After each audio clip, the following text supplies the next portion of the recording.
Eu queria só fazer uma correção, né?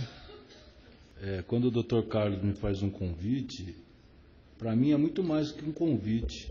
Estar aqui, para mim, é uma honra. E tudo que nos faz sentir honrados, de uma certa maneira, nos dá um certo prazer. Então, mesmo que eu tenha outras atividades, e se eu puder alterá-las ou adaptá-las, aqui sempre estarei, se ele continuar me convidando, é claro. Bom, boa noite a todos. Boa noite ao meu colega, Dr. André. Dr. Carlos ontem falou algumas palavras a meu respeito, e hoje eu gostaria, com um pouco mais de calma, dizer de quem é o Dr. Carlos. Eu conheci o Dr. Carlos recém-formado e disse assim a mim: esse rapaz vai longe, né? Isso não tem mais do que 12 anos, 13 anos, 14 anos. Começamos com alguns cursos, né? E ele depois já estava organizando o curso, o escritório começou a aumentar o volume de trabalho. O pai dele era um advogado de empresa, é um advogado trabalhista de empresa até hoje na comarca de Santo André. E o Dr. Carlos cresceu, que hoje ele é doutorando, né? Então, a pessoa, quando tem aquilo dentro de si, ele vai em busca daquilo. E ele foi, e não é porque eu estou na presença dele, não. Eu posso dizer assim que, se um dia eu fiz um pequeno diferencial, é que ele já tinha essa luz dentro dele. E se um dia servir de algum exemplo para ele, eu agradeço a Deus, porque para mim também eu tive certas pessoas que me foram muito importantes no meu dia a dia, principalmente na minha vida profissional. Tá claro? Dentro do tema de hoje, eu vou abordar o recurso de embargos, tá claro? Vou falar das alterações que vieram pela Lei 13.015. Depois eu vou abordar a questão relativa à uniformização de jurisprudência. Depois eu vou falar dos recursos repetitivos. Vou falar de uma pequena alteração que houve nas execuções fiscais com relação ao recurso de revista, que é uma grande inovação. E depois vou finalizar citando algumas ponderações que a Lei 13.015 trouxe com relação ao artigo 897-A, que trata dos embargos. Está claro? Então, como é que eu vou desenvolver? Embargos no TST, uniformização de jurisprudência nos regionais, recursos repetitivos, a pequena inovação que houve com relação às execuções fiscais, com relação a uma inovação do recurso de revista, e vou finalizar citando o que há de novo, se é que há de novo. Na minha opinião não há nada de novo, só há uma inserção de verbetes dentro da estrutura da CLT, que é com relação aos embargos de declaração. Pois bem, ontem o Dr. Carlos colocou muito bem, não há que se falar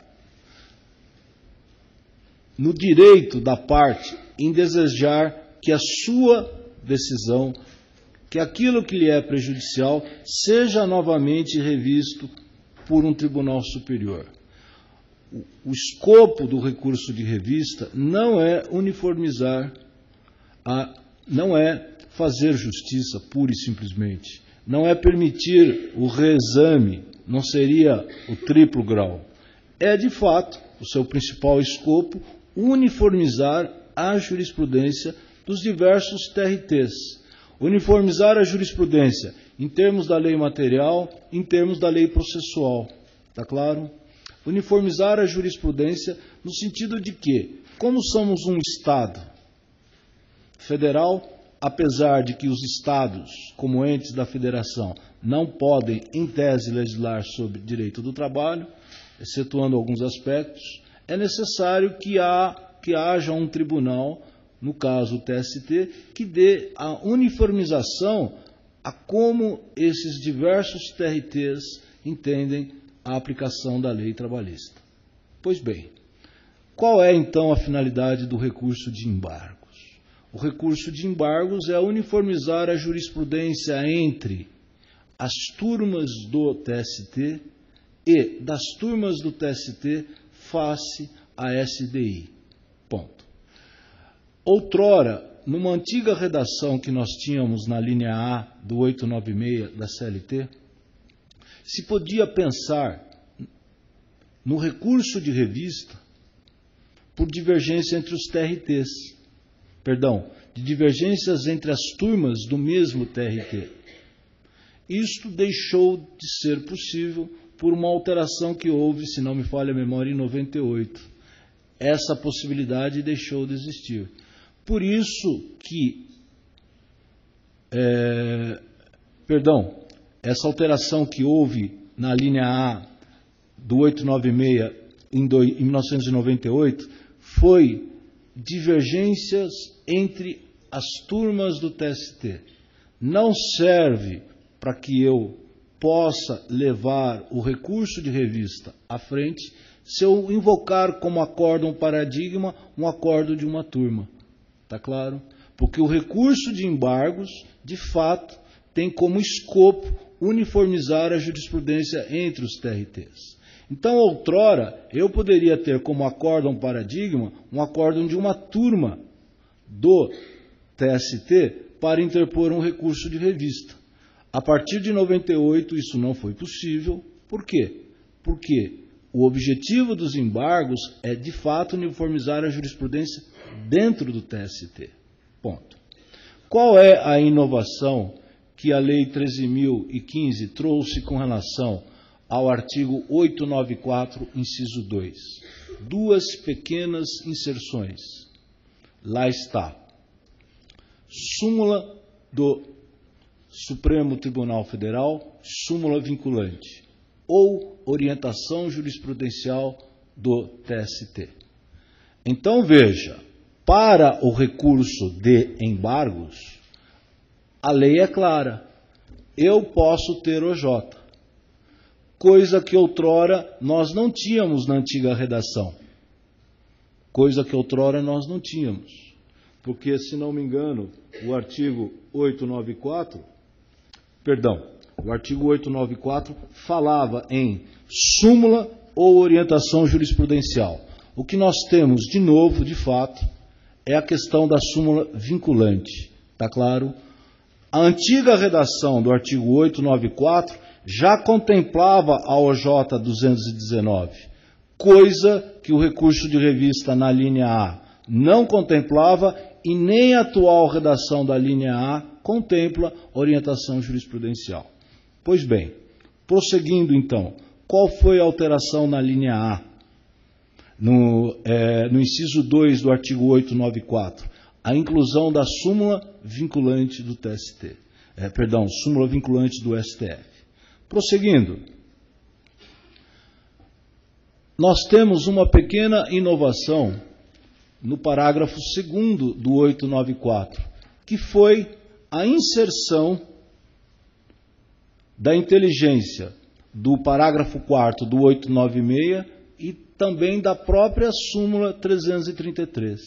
Então, veja, a súmula 333, que nós aplicávamos para o recurso de revista e para o recurso de embargos, veio para o recurso de revista de forma explícita, está lá no 896, e também veio para o recurso de embargos. Então, o parágrafo 2º não é uma grande inovação, muito pelo contrário.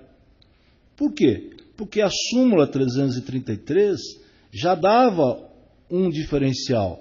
Eu só posso me valer de jurisprudência atual. Eu não posso procurar acórdãos das turmas que já tenham sido superados por outros acórdãos. Por isso que um dos obstáculos do processamento dos embargos é que a jurisprudência seja atual.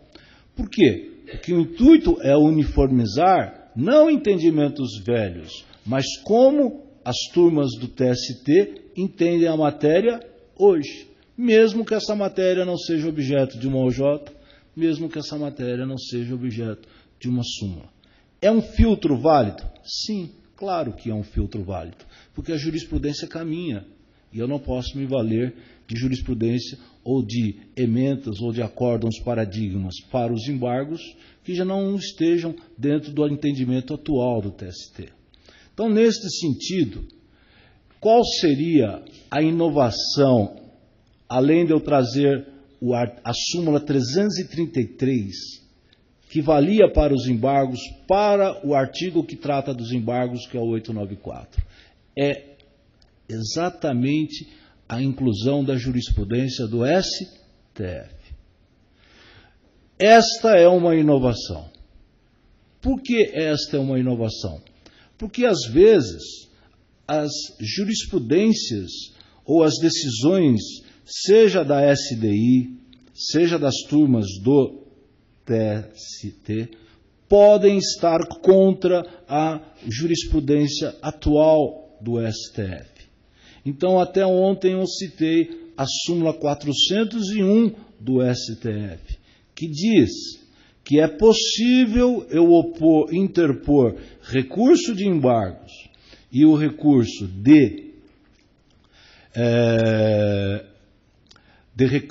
recurso de embargos e o recurso de revista quando aquela decisão, mesmo se estivesse em sintonia com a jurisprudência do TST, mas violasse jurisprudência do STF. Então, o legislador, se valendo da súmula 401 do STF, trouxe esta alteração para o espírito da súmula 333, que hoje é o parágrafo 2º do artigo 894. Prosseguindo, o legislador, ele foi feliz quando ele trouxe algumas ponderações com relação ao parágrafo 3º do artigo 894. O artigo 894 é como se ele fosse, assim, um indicativo de como nós, operadores do direito, que estamos de fora, nós, advogados, devemos articular as nossas razões. Lembra um pouco a instrução número 23 do TST. E eu acho que vale a pena neste sentido. Está claro? Então veja, parágrafo 3º. O ministro relator denegará seguimento aos embargos se a decisão recorrida estiver em consonância com súmula da jurisprudência do TST ou do Supremo Tribunal Federal, ou com iterativa, notória e atual jurisprudência do Tribunal Superior do Trabalho, cumprindo-lhe indicá-la. Muito que bem. Se a decisão está de acordo com súmula do TST, ou com súmula do STF, ou com a jurisprudência do próprio TST, monocraticamente deve o juiz relator não dar andamento ao processo. Aí vocês me diriam assim, este inciso 1º do parágrafo 3º, ao que me parece, é uma inovação da lei. Eu diria que não. Por que eu diria que não? Porque este inciso 1º do parágrafo 3º, nós temos, não só na própria súmula 333, como nós tínhamos no parágrafo 5º do 896. O parágrafo 5º do 896 dizia: o juiz relator pode atuar de forma monocrática. Claro está que o parágrafo 5º estava dentro da matéria do recurso de revista. Mas lá dizia, vale para os embargos, vale para o próprio recurso de revista e vale para o próprio agravo de instrumento. Então, é válido a alteração do legislador quando ele deixou clara esta inserção. Então, o inciso 1º do parágrafo 3º nada mais é do que o cotejamento da súmula 333 com a antiga redação do parágrafo 5º do 896. Quando eu digo antiga, fazendo um paralelo com a Lei 3.015, Todos nós sabemos que a lei tem um período de vacácio de 60 dias. Ela vai entrar em vigência, de fato, no dia 19 de setembro. Ponto. O parágrafo 2º do inciso, o inciso 2º do parágrafo 3º nos diz: intempestividade, etc, etc, etc. Nada mais, nada menos é a reprodução também da segunda parte do parágrafo 5º do artigo 896. Intempestividade, deserção, irregularidade de representação ou de ausência de qualquer outro pressuposto extrínseco de admissibilidade. Se nós formos levar ao pé da letra, o que nos dá de diferencial é esse outro qualquer pressuposto extrínseco. Nós sabemos que quem faz o segundo juízo de admissibilidade, que é o juiz relator, ele sempre fará o juízo completo. Ele analisa não só os pressupostos explícitos, genéricos para todo e qualquer recurso, como ele também faz os pressupostos específicos. E quais seriam os pressupostos específicos? Embargos só cabe por divergência. Divergência de quem com quem? De uma turma do TST com uma outra turma, da turma com a SDI, ou da turma com súmula do próprio TST, ou da turma com orientação jurisprudencial. E hoje nós podemos incluir também a questão relacionada com o quê? Com a jurisprudência do Supremo Tribunal Federal e também com a própria súmula vinculante. Ponto. Parágrafo 4º do 894. Ele é inovador? Diria que não, não é inovador. Parágrafo 4º é cópia perfeita da parte final do parágrafo 5º do 896. Só que agora está mais explícito, agravo. Este agravo não é da decisão da SDI, é da decisão do juiz relator. Este agravo, senhores, eu até cito aqui, da decisão denegatória monocrática do juiz relator, caberá agravo, prazo de 8 dias. Isso tinha previsão no antigo artigo 896, parágrafo 5º. E esta matéria, hoje não, alguns 3 ou 4 anos atrás, é regulada pela Instrução Normativa número 35 do TST. Então vejam, o TST já montou uma comissão entre os seus ministros para adequar esta nova lei à sistemática dos recursos. E boa parte desses estudos vão absorver a Instrução 23 e a Instrução 35. Então veja, este agravo, que era oposto da decisão do não seguimento, do não processamento do embargos, hoje é regulada pela Instrução Normativa número 35. E nós sabemos que tanto o juiz relator na turma como o juiz relator na SDI, ele pode denegar seguimento se valendo do cotejamento do antigo parágrafo 5º do 896, como também do próprio caput do 557 do CPC, como também do próprio parágrafo 1º-A do 557. Então veja, há no regimento interno do TST o agravo em função do parágrafo 5º da atual redação do 896, como também da aplicação subsidiária do artigo 557 do CPC.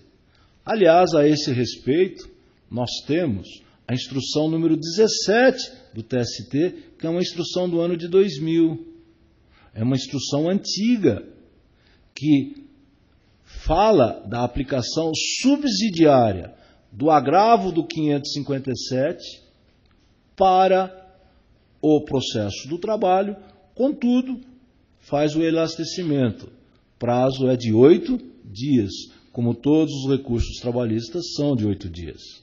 Então, na sequência dos slides, eu até cito a instrução normativa número 35, que dá o processamento dos embargos e do próprio agravo dentro do TST, com relação aos embargos.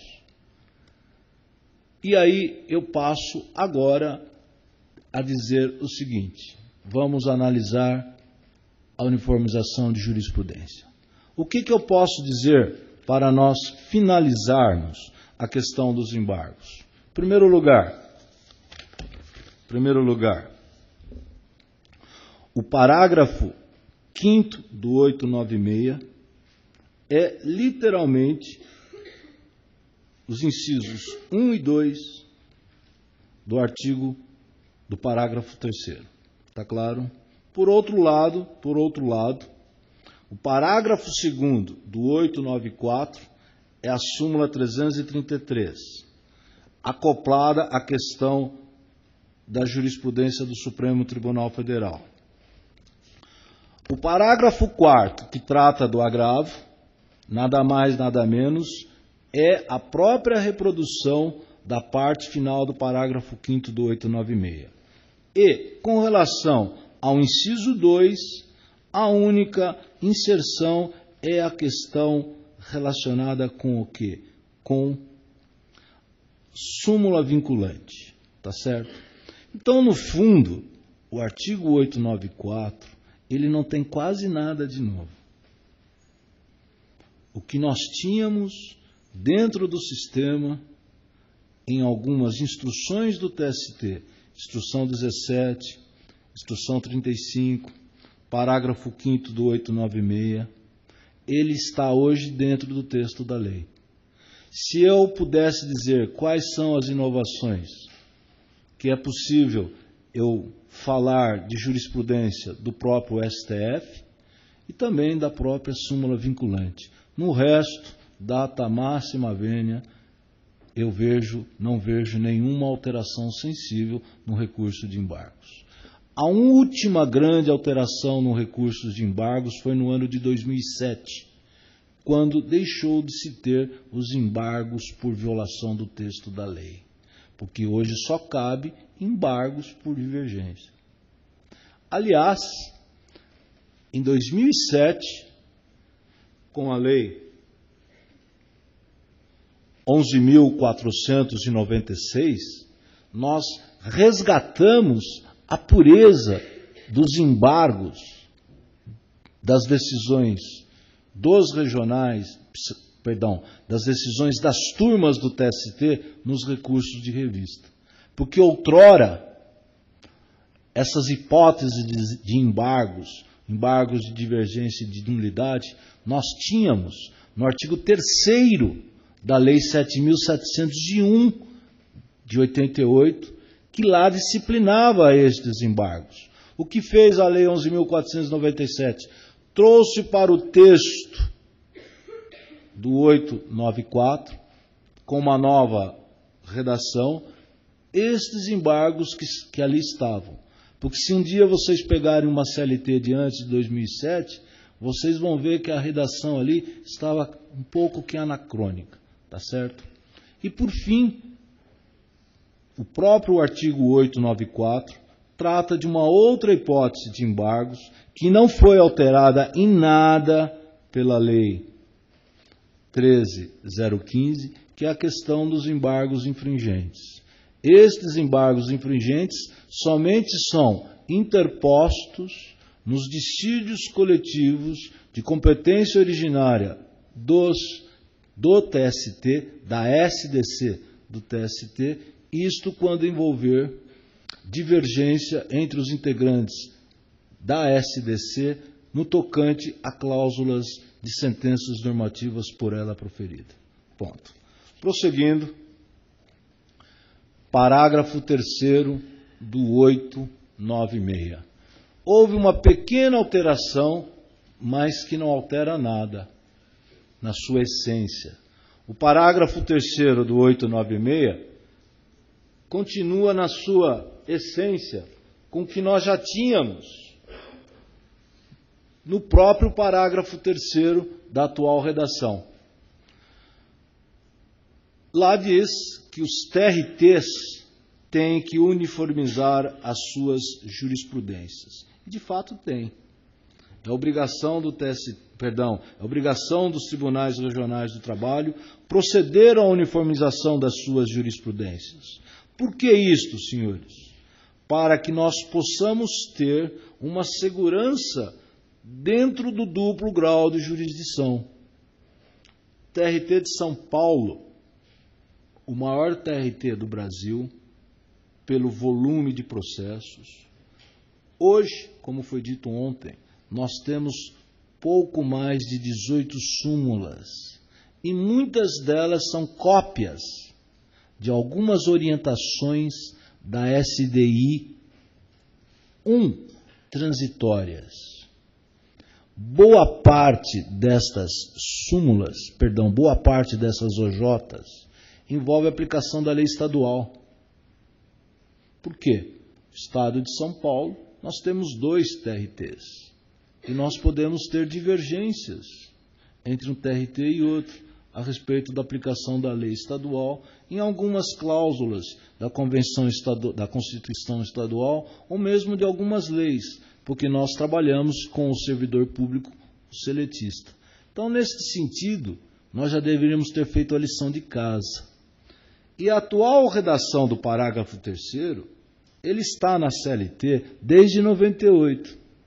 Está claro? Então, muda alguma coisa o recurso, o parágrafo 3º? Não.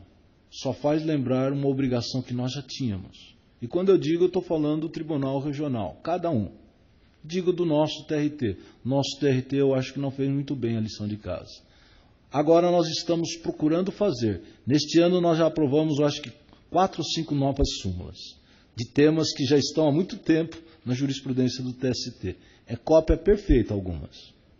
Prosseguindo. Como é um incidente de uniformização de jurisprudência? Em linhas gerais, o escopo é fazer com que, sobre determinadas matérias de natureza de direito, se houver divergências entre os órgãos fracionários, entre as turmas ou câmaras de um determinado tribunal, faz-se um incidente. Eu tiro a parte que é uma matéria de direito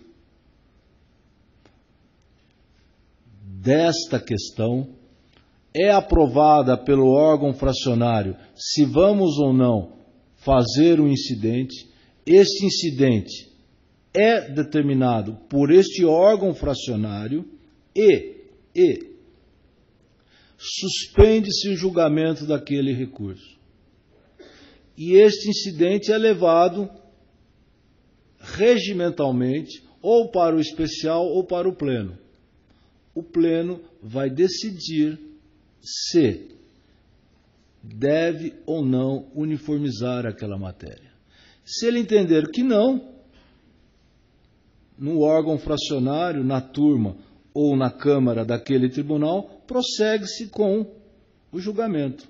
Agora, se entender que deve-se julgar e dele sair uma decisão, esta vinculação será uma premissa para o julgamento daquele recurso aonde foi feito o incidente. É muito inteligente a consideração do 476. Mas veja, os TRTs, de uma maneira geral, não são díspares com relação a esta uniformização de jurisprudência. Não há na CLT nenhum dispositivo que regule o procedimento. Nós adotamos as linhas mestras do 476 e seguintes até o 479. Então, digo, o incidente de uniformização de jurisprudência provoca a suspensão do processo, cindindo sua competência para o julgamento. Com a suspensão processual, o Tribunal Pleno ou órgão especial terá a incumbência de solucionar a tese jurídica que se mostra controvertida. Após a solução do incidente, a causa originária ou recurso retornará ao seu curso normal, sendo dirimida pelo órgão competente, cuja decisão estará vinculada ao teor da questão de direito solucionada no incidente. Prosseguindo. Parágrafo 4º do 896. Aqui sim é uma grande alteração. Por que é uma grande alteração neste particular? Por que eu posso dizer que é uma grande alteração? Porque, ao constatar de ofício ou mediante provocação de qualquer das partes ou do Ministério Público a existência de decisões atuais e conflitantes no âmbito do próprio Tribunal Regional do Trabalho, que é objeto de recurso de revista, o TST determinará o retorno dos autos à corte de origem. Olha a inflexão. Se o juiz relator de ofício, ou a requerimento de qualquer das partes, ou do próprio Ministério Público, se ele entender que há, sobre aquela matéria, decisões divergentes entre as turmas daquele tribunal, ele vai determinar que o tribunal proceda à uniformização de jurisprudência. Então, veja, a uniformização de jurisprudência, pelo 476, precede ao julgamento. Pela alteração do parágrafo 4º, foi criado um novo filtro. Qual o novo filtro? Se você não faz a lição de casa, eu vou determinar de ofício, ou a requerimento do MPT, ou a requerimento de qualquer das partes. Esta decisão do juiz relator é uma decisão irrecorrível. Ponto. Esta, de fato, é uma grande alteração. Vocês vão ter que engolir. Façam a lição de casa. Está certo o TST? Está. Precisaria disto? Não. Não precisaria. Não precisaria. Porque nós já tínhamos, e ainda temos o parágrafo 3º do 896. Prosseguindo. O que diz o parágrafo 5º? O juiz relator faz o segundo juízo de admissibilidade quando ele analisa o recurso de revista. O presidente do TRT faz o primeiro juízo de admissibilidade. Ele também pode, determinar que se faça um incidente? Pode. Ele também pode determinar. Esta é uma atribuição que a lei não dá ao presidente do TRT. E ele passa a ter este poder. Ele pode e deve, se houver decisões divergentes entre as turmas, determinar que isto faça. E o que é gostoso, com perdão da palavra, é que eu não tenho uma determinação na lei que me diz assim, eu preciso de tantas decisões das turmas no sentido da convergência ou da divergência.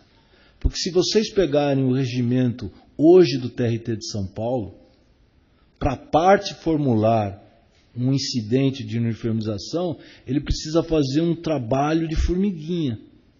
Porque tem que juntar acórdão disso, juntar acórdão daquilo, para que ele possa dar ensejo a um incidente de uniformização. Talvez isto tenha sido um dos grandes entraves para que o TRT de São Paulo pudesse dar vazão a um número maior de súmulas, coisa que outros regionais não fazem. Então, veja, o TST, não sei se ele vai poder, data máxima vênia, estabelecer assim, sem critérios de razoabilidade, quando é que ele vai fazer uso do parágrafo 4º do 896. Seria interessante que a instrução normativa que está por ser editada pelo TST dê parâmetros objetivos para que o juiz relator ou o próprio presidente do TRT possa assim dizer: há certos números de processos em que tem uma convergência aqui e uma divergência aqui. Vamos saber e vamos pacificar o conflito. Aqui em São Paulo é o pleno que se reúne. Tá bom, o pleno vai se reunir. Só que o TST para determinar, ou o presidente para determinar, ele precisará ter critérios objetivos. Porque senão ficará um certo critério, um certo quê de subjetividade.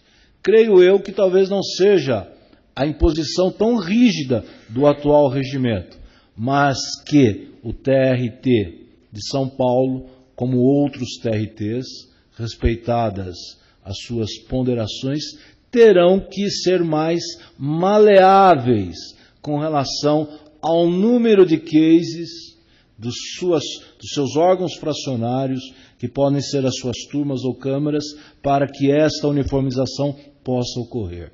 Ponto. Prosseguindo.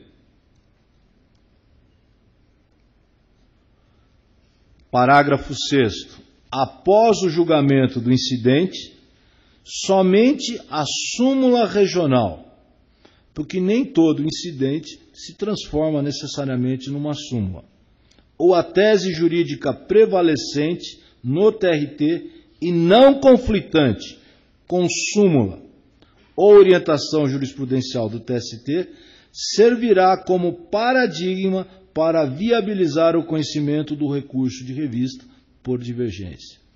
É como se esta questão, como se esta nova súmula, ou como essa tese posta no incidente, fosse a essência de todas as razões que eu desenvolvi no meu recurso de revista para que ele pudesse ser processado. Então é como se nós tivéssemos assim um efeito substitutivo, entre aspas, aonde a tese sufragada ou a súmula é que vai embasar como o TST vai analisar este recurso de revista. Tá certo? Prosseguindo. Parágrafo 3º. Parágrafo 13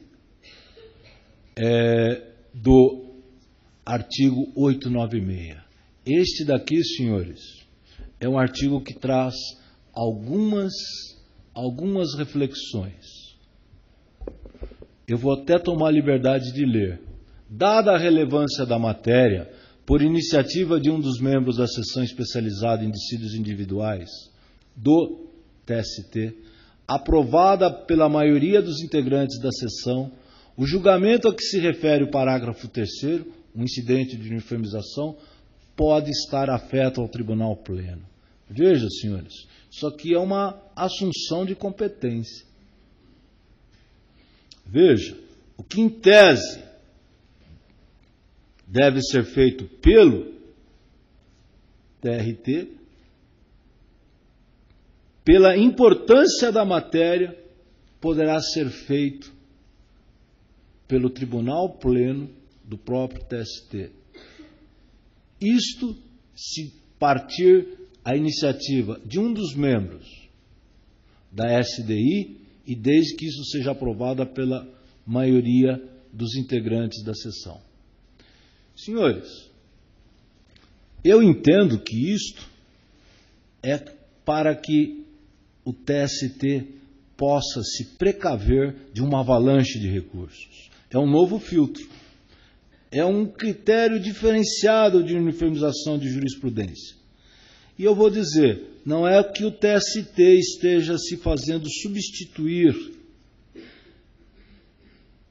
em relação ao TRT, mas criando um mecanismo para evitar uma repetição de recursos, para que o próprio TST possa se adiantar até a eventuais embargos que possam ocorrer de decisões conflitantes das suas turmas.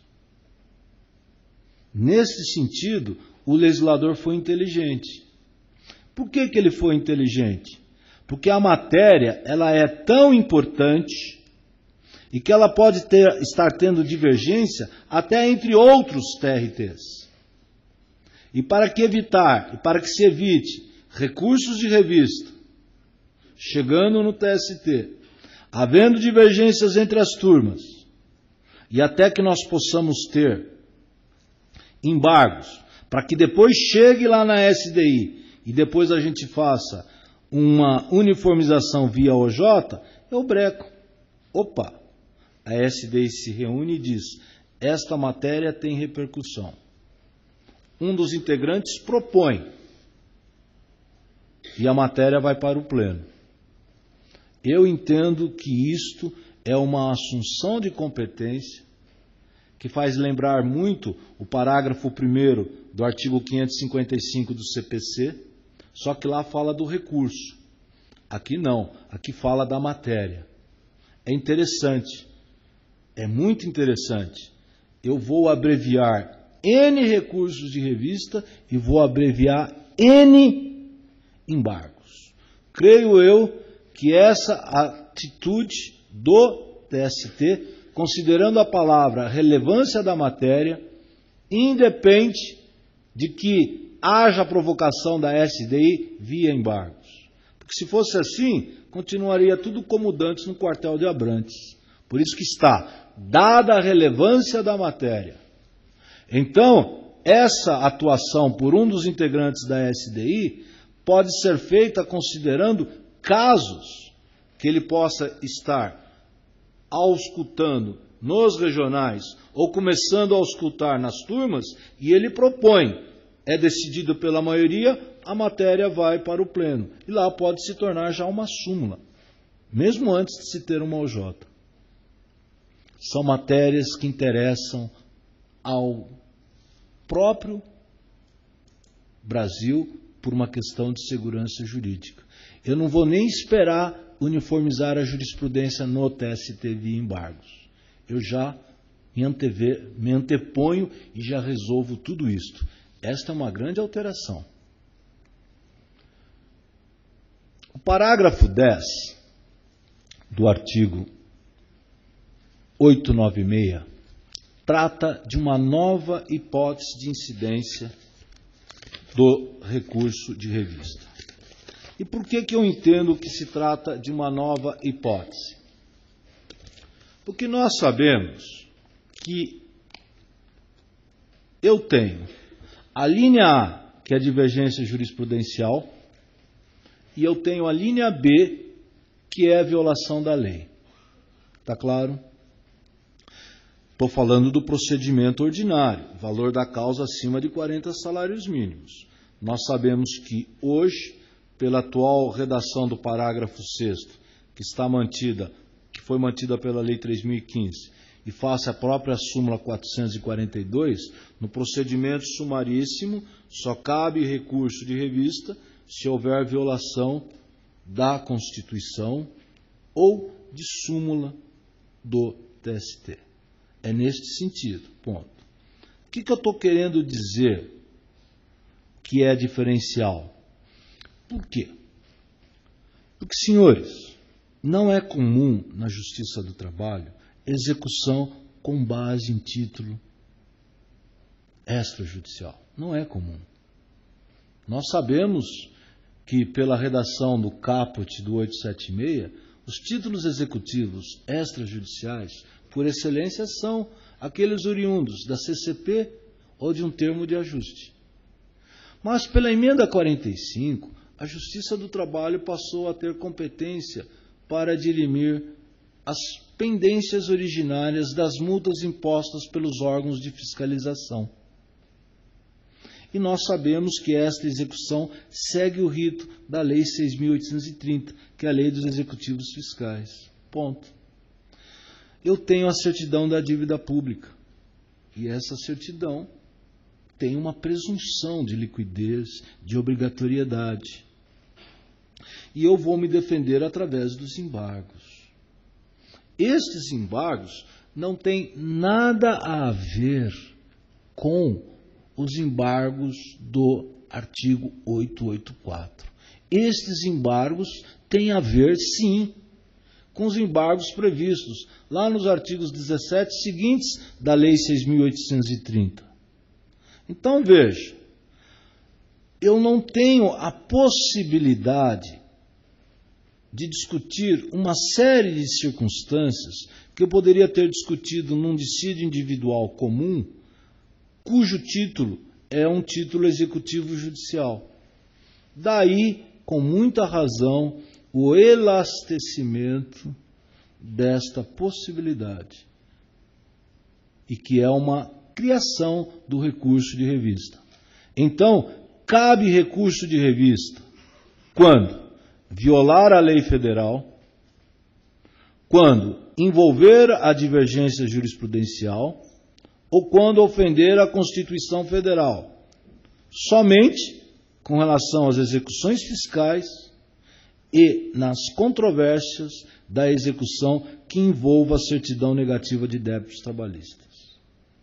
Então, veja, essa aqui é uma alteração específica que nada tem a ver com o atual artigo 896, parágrafo 2º, que não sofreu nenhuma alteração, que diz que nas execuções trabalhistas, com base em títulos judiciais, ou mesmo em alguns títulos extrajudiciais que não sejam as execuções fiscais, só cabe recurso de revista se houver violação da Constituição Federal e violação direta. Então, isto sim é uma grande alteração, é uma grande novidade. Ponto. Com isto, senhores, eu passo a falar agora da terceira parte da minha aula, que são os chamados recursos repetitivos. Mas, o artigo 11, parágrafo 11, nós analisamos isso ontem de passagem. Por que nós analisamos isso ontem de passagem? Porque eu entendi, e volto a dizer, que este artigo este parágrafo é sim uma grande inovação. Mas inovação em que sentido? De dar poderes para que o TST possa minimizar certos defeitos formais. Mas nós que atuamos no judiciário, nós sentimos a vaguidão de certas expressões normativas, de certas expressões legais. O que será defeito formal que não se repute grave? É uma expressão que, a priori, quando eu leio, posso dizer assim, o que é grave para um juiz não será para o outro. Eu entendo que este preceito não se aplica àqueles chamados pressupostos específicos e que são genéricos para todo e qualquer recurso. Eu até gosto de me voltar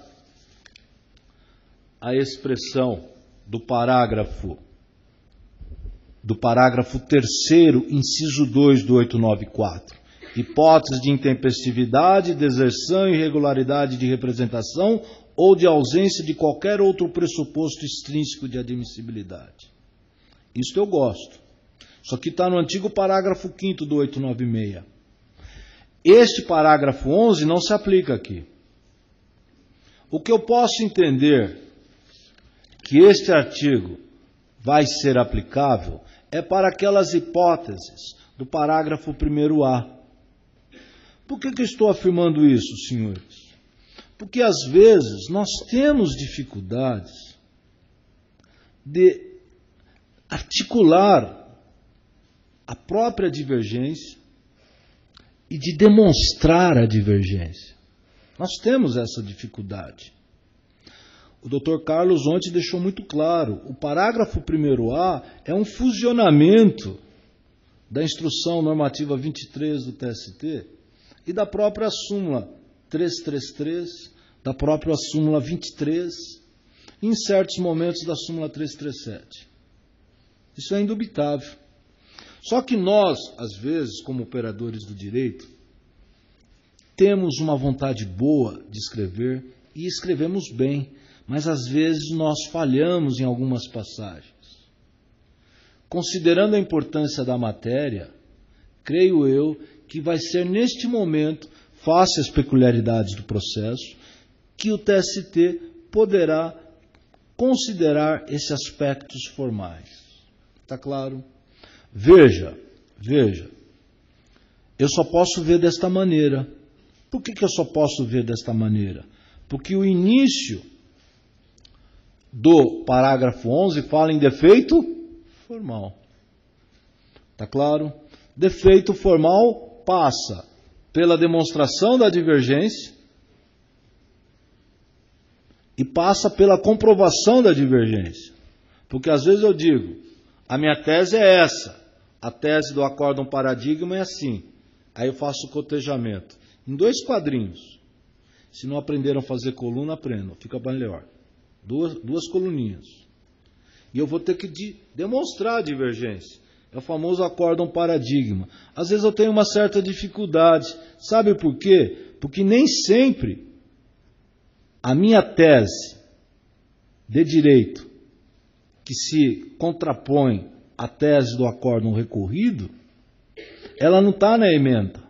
Ou ela está insuficientemente na ementa. E eu acho que às vezes transcrever a ementa é suficiente. Eu tenho que transcrever em certos momentos a fundamentação do acórdão recorrido. Perdão, o acórdão paradigma. Leiam o item 3º da súmula 337. Ele é muito claro nesse sentido. Ponto. Prosseguindo.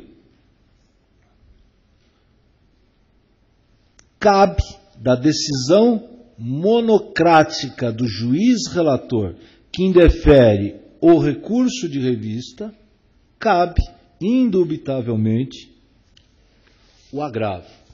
Este agravo, outrora, estava no parágrafo 5º. Parágrafo 5º do 896. Este agravo, senhores, é um cotejamento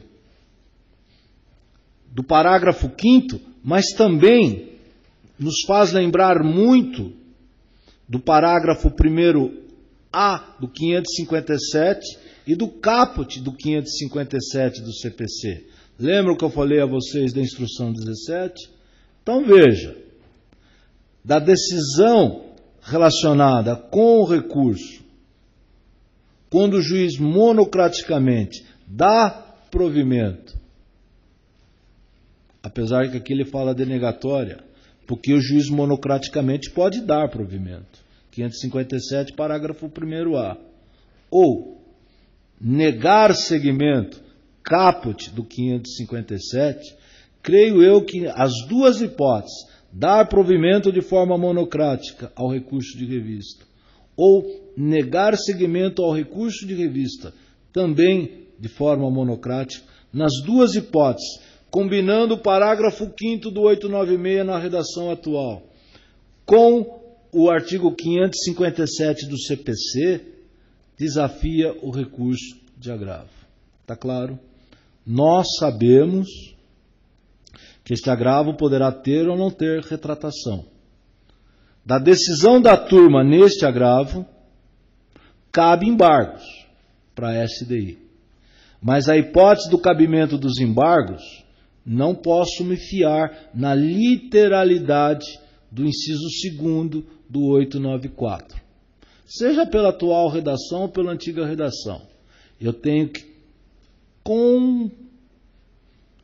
fazer um cotejamento também com a súmula 353 do TST. Está claro? A súmula 353 fala das hipóteses que podem caber os embargos de decisões de agravo de instrumento e de agravo pela turma do TST. Ponto.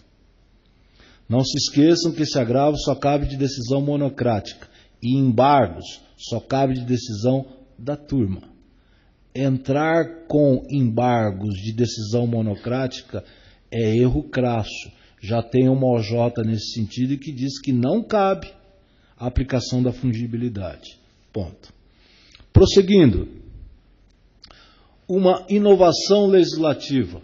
O 896B permite que nós apliquemos aos recursos de revista repetitivos os artigos 543B e 543C do CPC, que regulam esta matéria no âmbito do processo civil.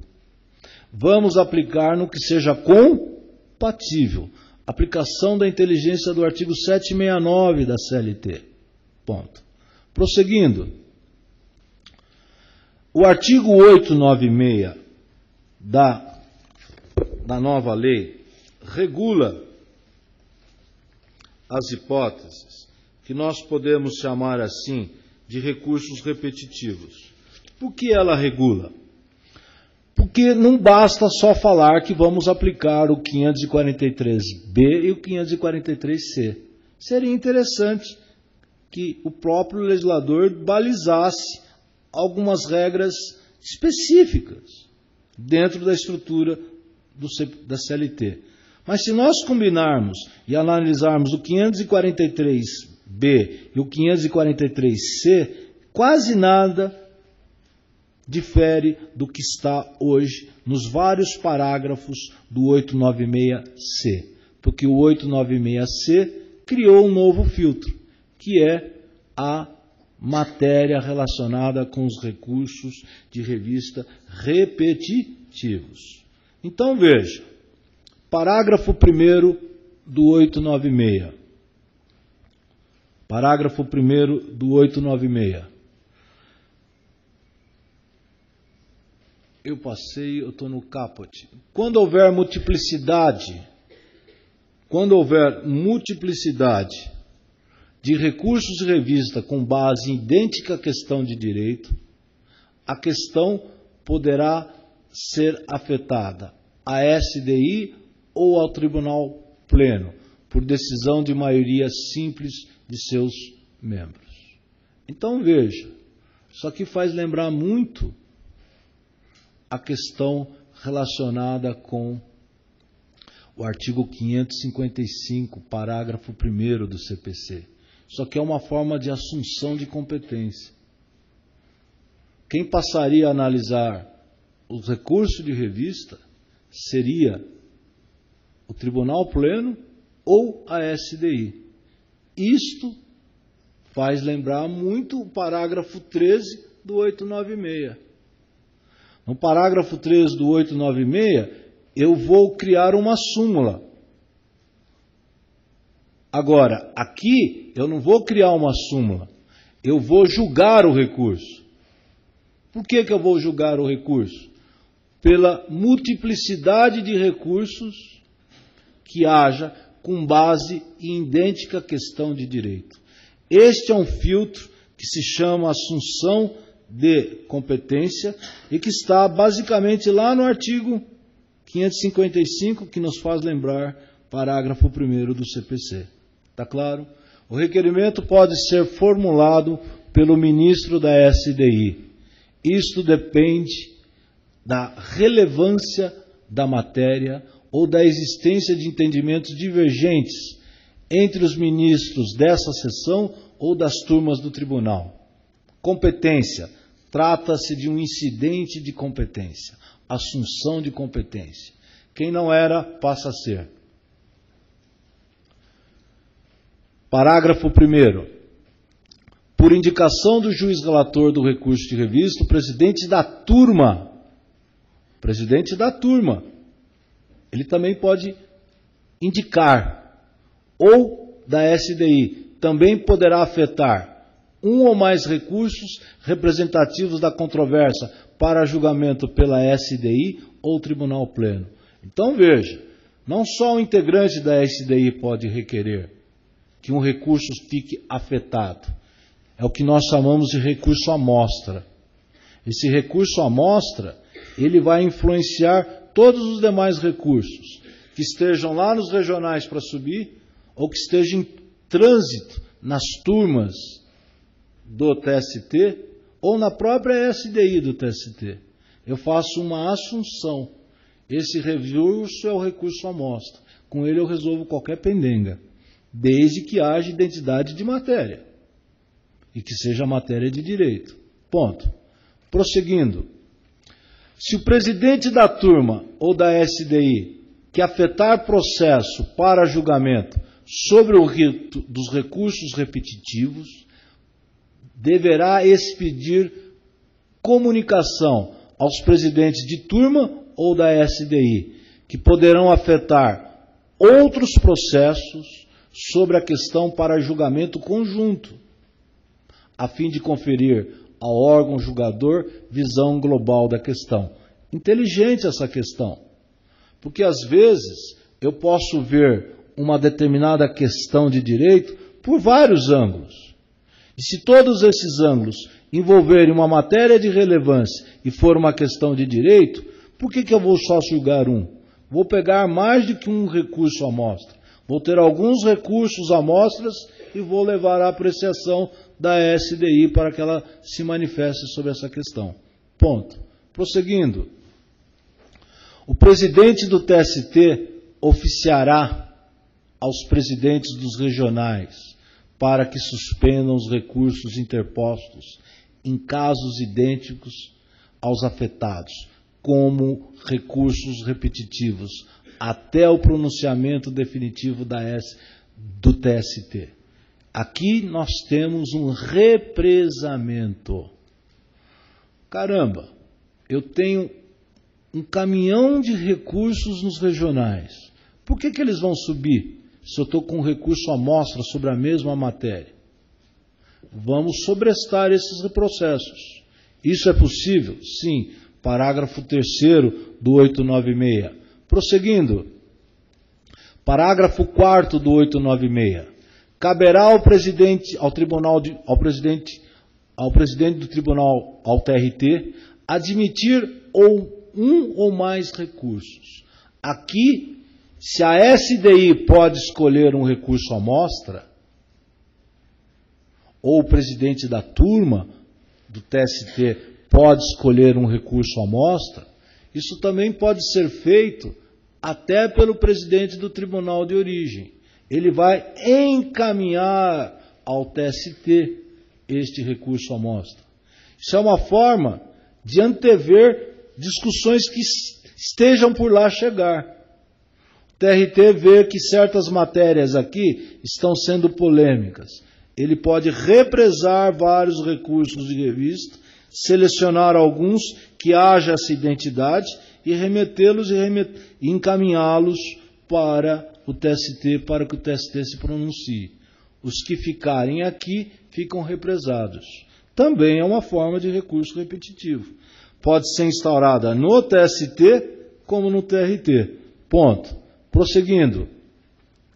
O relator no TST poderá determinar a suspensão dos recursos de revista ou de embargos que tenham como objeto controvérsia idêntica à do recurso afetado. O próprio juiz relator, quando ele estiver diante de um embargo ou de um recurso de revista que haja uma amostra separado, ele pode determinar a suspensão do seu próprio processo. Claro está que precisa ser uma decisão fundamentada.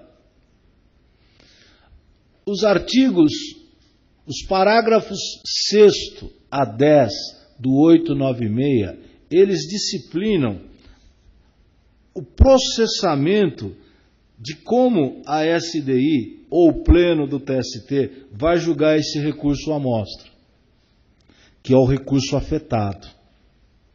Então nós teríamos requisição do relator ao TRT, informações a respeito de controvérsia a serem prestadas no prazo de 15 dias. Possibilidade de o relator admitir manifestação de pessoa, órgão ou entidade com interesse na controvérsia, inclusive como assistente simples. São aquelas hipóteses do amigo da corte, amico curiae. Vale dizer, uma pessoa vem e diz: eu tenho interesse como assistente simples em fazer a sustentação oral, em participar do julgamento deste recurso afetado. Imaginemos o TST analisando um novo viés para a terceirização. Olha o interesse que afeta a todos. A Anamatra, não tenho dúvidas, vai querer ingressar no processo. Ou uma outra matéria relacionada com a flexibilização. Ou uma matéria relacionada com responsabilidade por acidente de trabalho. Trabalho do menor. Questões de alta indagação. Aquela chamada relevância que o 543A fala para a repercussão geral no TST. Perdão, no STF. Então veja, a temática dos recursos repetitivos, que pode ser feita por iniciativa das turmas, da SDI ou do presidente do regional, são filtros que são postos na legislação como viabilizar que mais rapidamente o TST se pronuncie a respeito desta matéria e ponha um ponto final nesta demanda. Tá certo? Após o recebimento das informações, e se for o caso, após a manifestação dos interessados, na controvérsia, vista ao Ministério Público para a manifestação em 15 dias. Aí o processo é colocado em pauta e ele é julgado. Tá certo?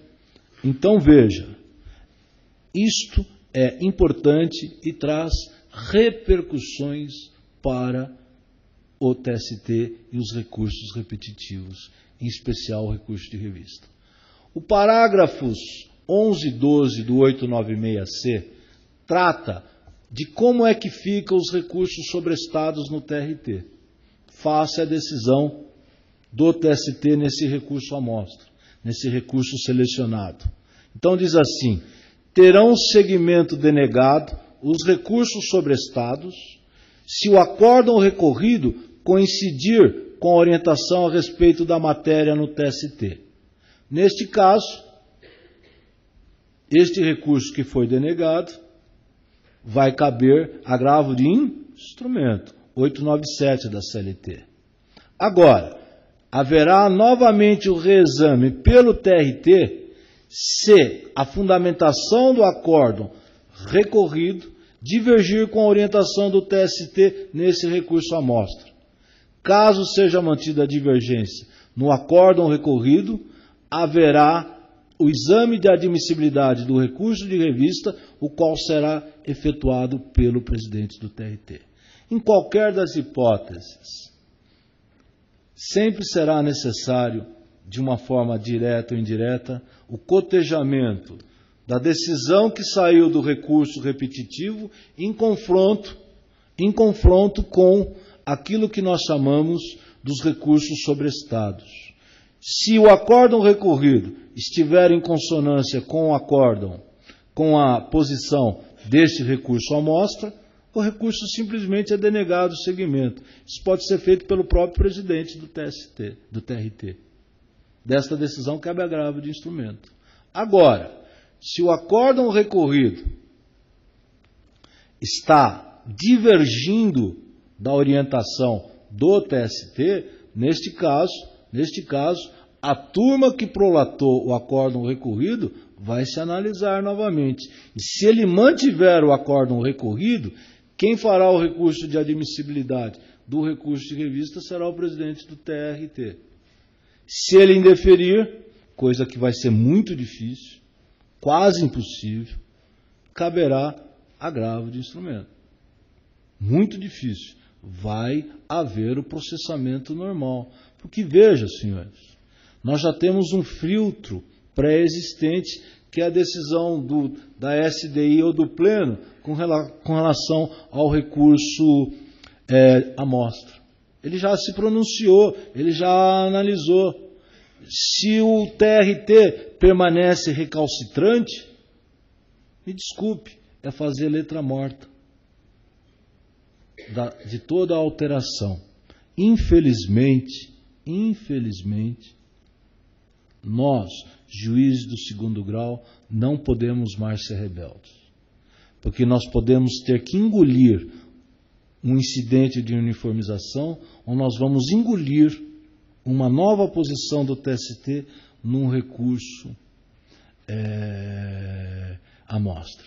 Infelizmente, eu vou ter que ressalvar meu entendimento e me curvar à súmula vinculante, à súmula do TST, à OJ do TST, ou à jurisprudência atual do próprio TST, ou jurisprudência atual do STF. Não tem mais jeito. Alguns juízes que assim o fizerem, só estarão dando uma sensação de engano às pessoas. E me desculpe uma coisa, processo trabalhista é caro, muito caro. Os recursos são caros. Agora imagina certos juízes que permanecem impondo certas restrições nos seus julgados de matérias que o TST já vem dando no sentido que não.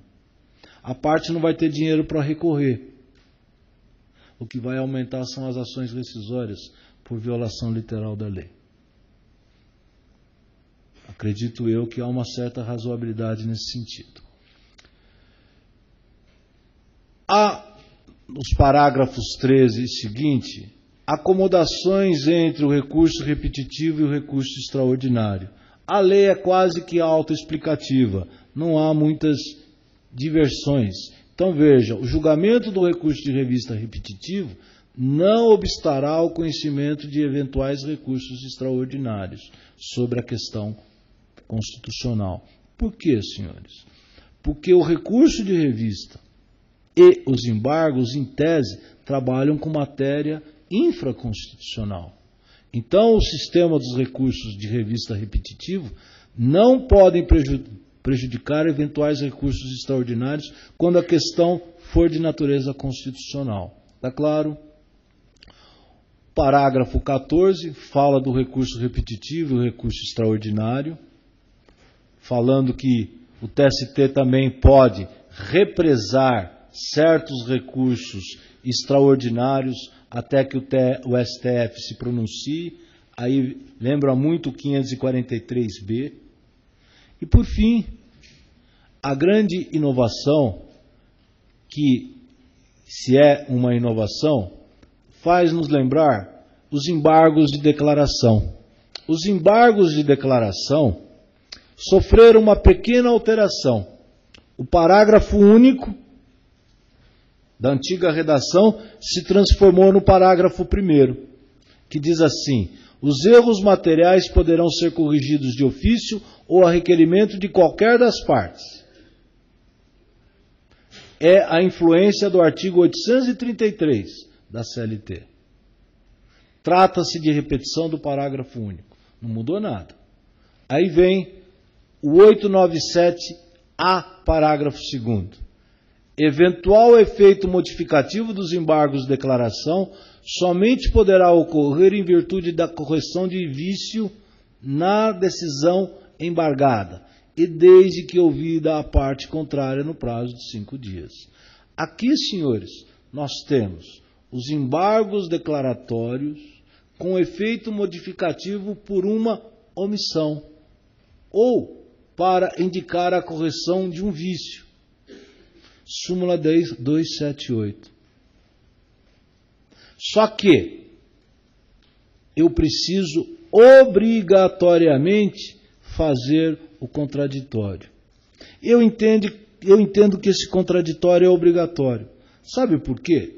Porque eu não posso ter um certo quê de subjetivismo. Eu não posso dizer assim, com ou sem manifestação da parte contrária, eu acolheria isto e a minha decisão realmente tem que ter efeito modificativo. Eu entendo que a inflexão é clara e desde que ouvida a parte. O juiz, diante de qualquer embargo de declaração, onde se peça efeito modificativo, o juiz deve ouvir a parte contrária. Agora, se quando da análise, no mérito dos embargos, isto não for palatável, creio eu que a parte deverá ser apenada, não só com a multa do 538, mas com a multa do artigo 17, inciso 7º do CPC. Por que eu digo isso? Para que nós juízes, ou para que certos juízes, no primeiro grau e no segundo grau, parem de advertir as partes. Se entrar com embargos, eu te ferro. Parem com isto. Porque se a parte diz, eu estou entrando com embargos com efeito modificativo, que ela tem a responsabilidade de assim o fazê-lo, de forma séria. Por que eu digo isso, senhores? Porque processo não é brincadeira. Se a nós juízes não cabe advertir pelo nada, cabe a quem interpõe fazê-lo de forma séria. Indicar de fato aonde está o efeito modificativo. Porque, se assim o disser, eu não vou analisar dizendo assim, eu vou dar efeito modificativo. Eu não. Tem efeito modificativo dito na estrutura dos embargos? Tem. Vou ouvir a parte contrária. Desculpe, senhores. O TRT de São Paulo é rápido. Mas nem toda a vara é rápida. Tem gente que pode ganhar 2, 3 meses, até 1 ano, para entrar com recurso ordinário, se for uma decisão da vara que tenha sido objeto de embargos. Então eu acho que se nós aplicarmos, e devemos aplicar, o sentido literal aqui, se eu fizer isto como operador do direito, e quando estiver analisando o mérito, sentir um quê de que o que me foi requerido, nada mais, nada menos, é algo que nada tem de efeito modificativo, eu devo apenar a parte. Está claro? Porque uma coisa é embargos de declaração, outra coisa é embargos de declaração com efeito modificativo. Nem todo embargos de declaração tem necessariamente o escopo de ser modificativo. Eu posso estar alegando uma obscuridade ou uma contradição de fundamentos. Está claro? Então tenham muito cuidado em afirmar que os seus embargos são quase que todos modificativos, porque não o são. Eu acho que este artigo, talvez, se bem aplicado, com razoabilidade, mude a cultura jurídica de certos operadores do direito que interpõem embargos sem nenhum critério de razoabilidade, como também mude a atitude de certos juízes que impõem essas advertências para o nada. Está claro? Eu acho que isso chama a realidade. Este parágrafo 2º, nada mais, nada menos, é a reprodução da OJ 142 e da súmula 278. E, por fim, os embargos interrompem o prazo. Já era aplicação subsidiária do CPC. Está claro? A minha parte tinha muitos dispositivos, procurei condensá-los da melhor maneira possível e eu passo a palavra ao Dr. Carlos para que ele possa prosseguir. Obrigado, Dr. Francisco.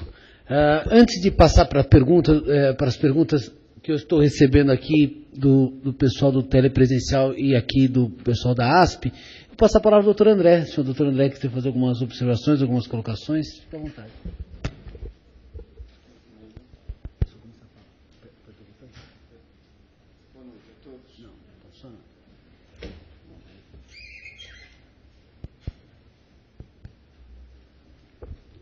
Microfone do professor André. Tenta aí de novo. Isso. Apertado. Está apertado. Boa noite a todos.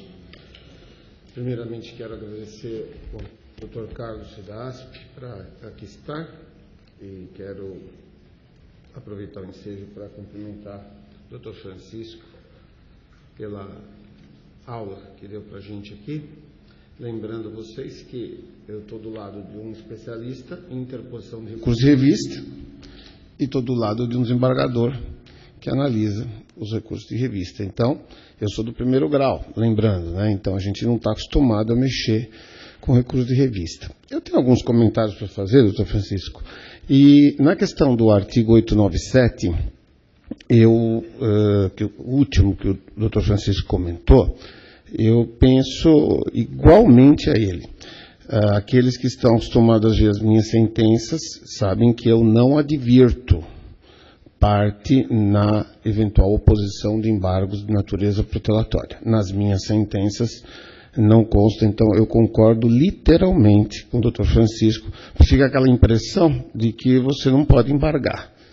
E a gente tem que considerar que a gente também erra bastante, né? Agora, outra coisa, aproveitando o ensejo, eu tenho o hábito de conhecer o recurso de embargos e rejeitar, e não de não conhecer, quando eles estariam eventualmente de natureza protelatória, o que não impede e não transcorre o prazo do seu recurso ordinário, né? Então, eu penso que o ideal, o certo, é que o juiz conheça e, no mérito, rejeite.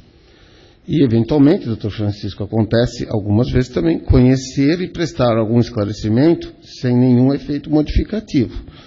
E eu vou me permitir aqui dizer que, estou falando da minha estatística pessoal, no mais das vezes eu conheço e poucas vezes a gente dá um efeito modificativo. O doutor Carlos aponta até uma jurisprudência que diz que na primeira instância não se precisaria dar vista à parte contrária antes de julgar quando vai ter que dar efeito modificativo. Até essa cautela eu tomo também na primeira instância e dou o prazo, fixo o prazo de 5 dias para manifestação antes de julgar e dar o efeito modificativo. E é lógico, isso está fundado no erro do judiciário. A gente erra bastante. Então é assim mesmo que tem que ser. No tocante à lei, doutor Francisco falou uma coisa aqui do TST que não pode funcionar como terceira instância. E não é mesmo, né? Instância extraordinária. E quantos livros a gente vê lá escrito, porque é terceira instância no TST? Eu falo, não, tecnicamente isso não existe.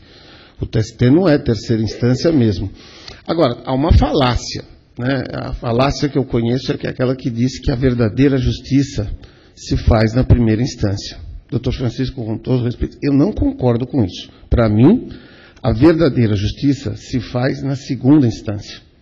Por que eu estou falando isso? Porque para interpor um recurso ordinário, basta o preenchimento de pressupostos recursais objetivos e subjetivos só. E mais nenhum pressuposto. E eu vejo pela estatística pessoal. Eu falo, quando as pessoas falam, o juiz tem algum poder. Que poder? O único poder que eu consigo ter é de desagradar todo mundo. Incrível. Todo mundo recorre das minhas sentenças. Eu sei porque eu vejo lá. Então, o juiz tem poder. Qual? É desagradar todo mundo. É só esse. Agora, aonde vai decidir definitivamente, vamos falar a verdade, é lá na Rua da Consolação. Por quê? Porque a maioria dos recursos não cabe recurso de revista, não é? A maioria dos processos não tem cabimento de recurso de revista. Ainda assim, o TST está achando que está julgando muito recurso de revista. Esta lei aqui, ela só está aprovada porque, na verdade, a gente sabe muito bem que nós temos um sistema não restritivo, mas um sistema ampliativo dos recursos. E dentro do TST, 2, né, doutor Francisco? A revista e os embargos. Então, vejam, assim, quando a gente fala assim, em 2012, eu me recordo de ter assinado um alvará, cujo processo era de 1976, lá na Quinta Vara, 36 anos. Aí você fala, mas por que chegou nessa situação? Porque o número de recursos é de tamanha ordem que não chega nunca no dia de assinar o alvará. Né? E fica a parte esperando lá o alvará. Mas o sistema é ampliativo. Né? E nesta questão, do que o doutor Francisco falou, a novidade mesmo é a súmula vinculante aqui, né, para não caber a revista. Eu fico pensando, aquele recurso extraordinário 556056, onde o Supremo disse que a Justiça do Trabalho não tem competência para apreciar o pedido de recolhimento previdenciário de período de vínculo reconhecido. A gente vai falar assim, puxa, mas por que só a súmula vinculante? Hoje, a gente não coloca, olha, estou falando por mim, mas a gente conversa com os colegas, a gente não coloca a mão nesse tipo de pedido. Se os senhores pedirem reconhecimento do vínculo e pedir a comprovação dos recolhimentos previdenciários, disse o Supremo que, no recurso 556056, que eu não devo apreciar esse pedido, porque eu não tenho competência material para apreciar esse pedido. Então eu fico pensando, é só súmula vinculante, mas eu não posso colocar a mão nesse tipo de pedido também. Essa é uma questão. Ainda sobre os comentários do Dr. Francisco, de fato, eu vi a incorporação da súmula 333 e da súmula 337, né? Que a gente está vendo que agora está na lei, né? Eu fiquei com uma questão, até discutindo aqui o Dr. Carlos, quando o Dr. Francisco falava, do parágrafo 6º do artigo 896, que fala após o julgamento do incidente, a que se refere o parágrafo 3º, unicamente a súmula regional ou a tese jurídica prevalecente do Tribunal Regional e não conflitante com a súmula do TST. Servirá como paradigma para viabilizar o conhecimento dos recursos de revista por divergência. Ou seja, não subiria se a decisão do regional tiver em confronto com a súmula do TST, também não vai ser possível o cabimento do recurso de revista. E pelo menos é isso aqui. Mas agora me parece, até aproveitando que é possível se falar no recurso de revista por divergência com súmula do regional. Até então não era possível. Teria que ir atrás do acordo que deu origem àquela súmula. Mas hoje, pelo parágrafo 6º, eu poderia... Se essa súmula do regional, evidentemente, não contraria a súmula de lá. Né? Antigamente não podia. É isso, doutor Francisco, senhor? É o que eu estava conversando aqui com o doutor André por papelzinho, é o que está no parágrafo 6º agora, porque hoje, é interessante, hoje nós temos uma decisão aqui de São Paulo, que contraria uma súmula do Tribunal Regional de Campinas. Eu não posso invocar essa súmula por recurso de revista. Eu teria que pegar um acórdão que deu causa a essa súmula e ver a especificidade e entrar com... E a gente sabe, aqui em São Paulo tem muito poucas súmulas, tem umas 20, mas tem tribunal aí regional que tem muitas súmulas. Vale até a pena entrar no site dos tribunais e ler as súmulas, uma por uma, porque tem matérias que você fala, nossa, nem imaginava que isso aqui estava sumulado. Né? Então, me parece que é possível extrair isso desse parágrafo. Eu entendo, lendo o parágrafo 6º, que, vou relê-lo, após o julgamento do incidente, a que se refere o parágrafo 3º, que é exatamente a questão da uniformização, somente a súmula regional ou a tese prevalecente no TRT e que não conflite com súmula ou orientação jurisprudencial do TST, servirá como paradigma para viabilizar o conhecimento do recurso de revista por divergência. Ou seja, se não se contrariar a súmula, não vai subir. Não. É isso que eu estou falando. Não vai subir. Outra coisa. Da súmula, como paradigma. Sim. Que antes não podia. Desculpa. Agora, o parágrafo 4º, doutor Francisco tem razão, né? A lei está dando um pito, né? Agora, isso não estava, né, doutor Francisco? Não. E tinham regionais que não estavam mesmo querendo baixar suas súmulas, né? E agora o determinará, deixa muito claro essa questão da obrigatoriedade de ser feita a súmula. Vejam, senhores, que o que a gente está notando é que vai ser difícil subir recurso de revista. Eu acho que já era, né? Agora vai ficar um pouco pior. Calma, que não tem nada que esteja tão ruim que não possa piorar, né? Então, não vai ser fácil subir.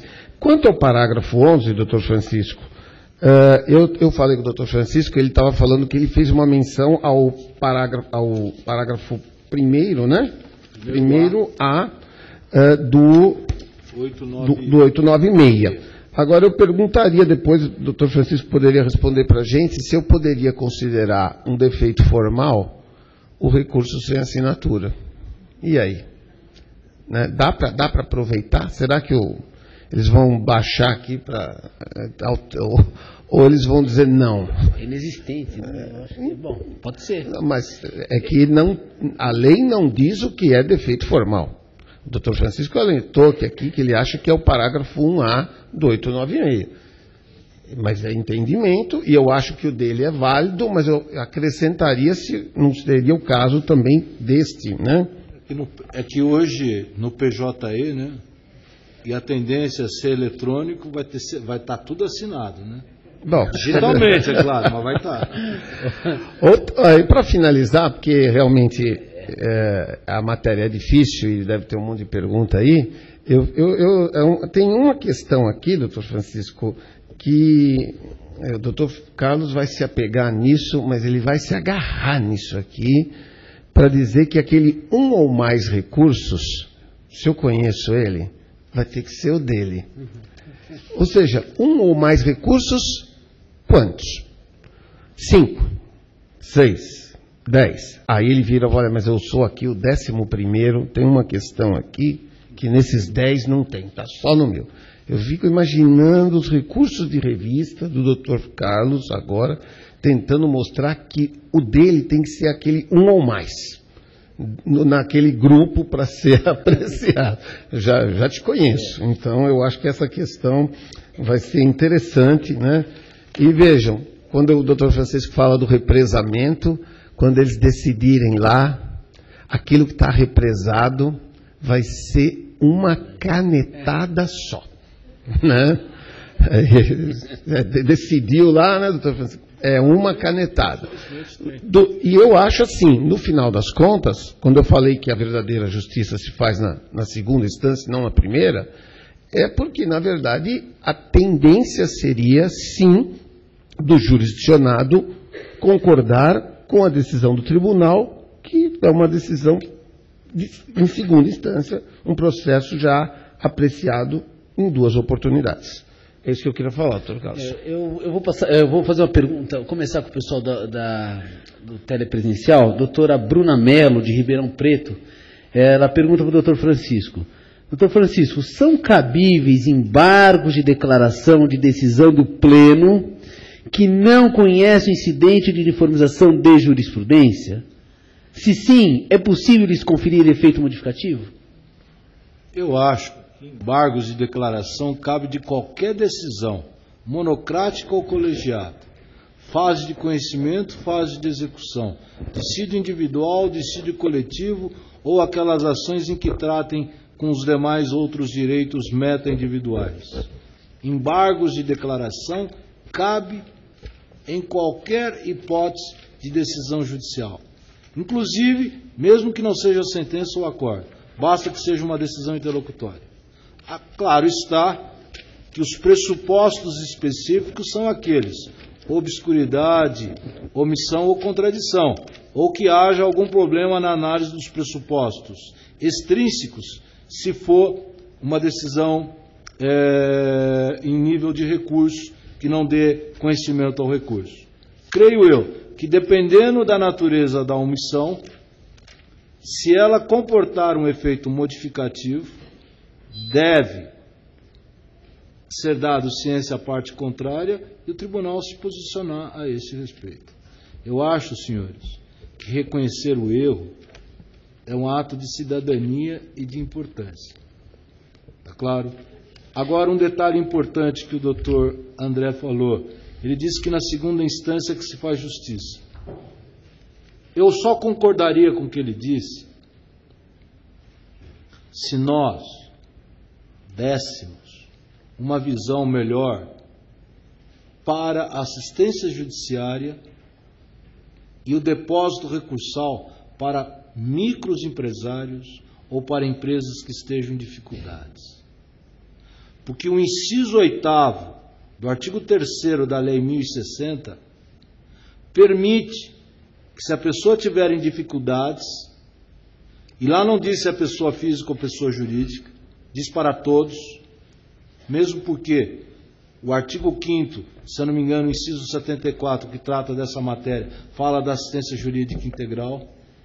Nós podemos deixar de lado a obrigatoriedade do depósito recursal e das custas para que a pessoa, diante das certas dificuldades econômicas momentâneas, ela não possa fazer o depósito quando ela é reclamada.